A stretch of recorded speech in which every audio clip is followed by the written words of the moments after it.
May pagkakaiba nga po ba ang ginagawang pagpapapicture ni Diwata sa may binibigay sa kanya at sa wala, at ang pag-appreciate sa mga regalo na may malaking value at sa maliit na value lamang? Panuorin po natin ang ilang tagpo. At kayo na po ang magsabi kung meron nga po ba o walang pinagkakaiba. Narito po.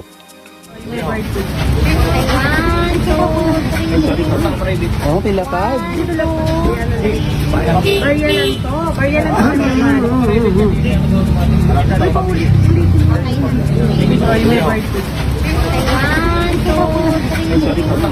Oh, pilapag.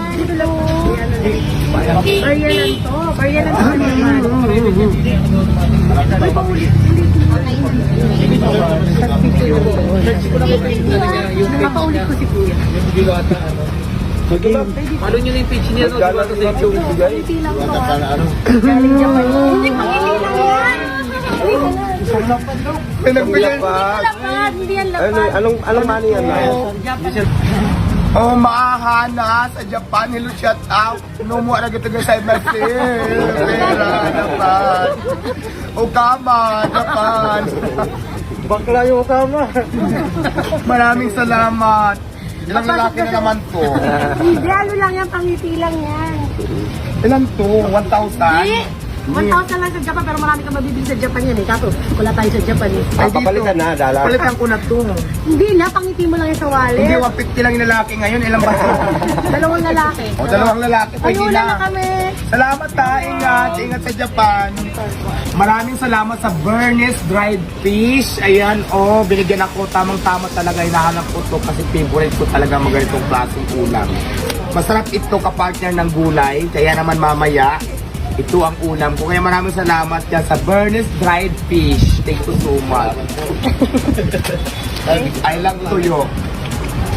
Thank you. Picture po. Kasi sila ba, busy. Pero anyway, maraming salamat sa effort. Thank you so much. Ganito lang lang piece ko ngayon. Anyway, na-appreciate ko naman siya. Maraming salamat. Thank you. Galing po yung puso. At pang ilang ka na, kahit sa puso mo, Galing sa puso. paano dumaan ito doon? Kasi inspiration po kayo sa lahat. Thank you so much. Dating mahirap ako na yung Dating mahirap pa rin. Ano ba naman kayo? Di pa ako mayaman. Video pa, video pa. Bigla lang akong gumanda. Thank you po. Maraming salamat sa effort. Thank you for this. O, saan ang camera natin? Kuya, Jesus mo lang po. Ito si ate. Nandiyan ka sa anets. Anesthesia. Ano po ang inyong masasabi sa mga tagpong ito mga ka-YouTube at mga ka-Facebook? Comment nyo po ang inyong napansin. Kung nagustuhan nyo po ang videong ito, paki-like and share na lang po. Pa-subscribe at follow na lang din po. Maraming salamat po sa panunood at suporta. All the glory belongs to our Lord Jesus Christ. God bless us all.